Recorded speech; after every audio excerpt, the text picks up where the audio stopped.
করলাম, কিভাবে বিক্রি করলাম, বোঝায় কিভাবে জ্ঞান দিয়ে বিক্রি করলাম সে সম্পর্কে বিস্তারিত জানবো ভাইয়ের মুখে। আসসালামু আলাইকুম। ওয়ালাইকুম আসসালাম। ভালো আছেন? আলহামদুলিল্লাহ। আচ্ছা, এই বাইকটা বিক্রি করার ক্ষেত্রে আমাদের কোনো লোক আপনাদের ডিস্টার্ব করছে বা বেশি বুঝাইছে এরকম কিছু? না না, আসলে বাইকটা সম্পূর্ণই আমি নিজের পছন্দেই দেখে শুনে কিনলাম। এদের বিহেভিয়ারসটা অনেক ভালো ছিল। আমাদের কথা হচ্ছে প্রত্যেকটা গাড়ি আপনি দেখবেন, আপনার টাকাটা নেবেন। অনেকে এটাকে আমাদের অ্যাটিটিউড ভাবে, ভাই আমরা অ্যাটিটিউড দেখাই না, আমাদের হচ্ছে কি স্বাভাবিক। আপনার জিনিস আপনি বাঙ্গা আছে চূড়া আছে দেখে নেবেন।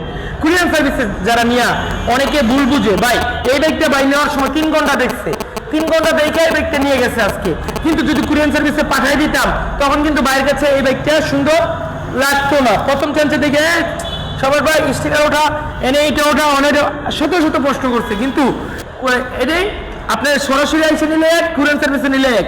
এই জন্য বলবো আপনার কুরিয়ার সার্ভিসে না নিয়ে আপনি নিজে এসে দেখে শুনে বুঝে তারপর নিয়ে যান। ভাই নামটা কি? মিজানুর রহমান। মিজানুর রহমান ভাই। তো বাসা?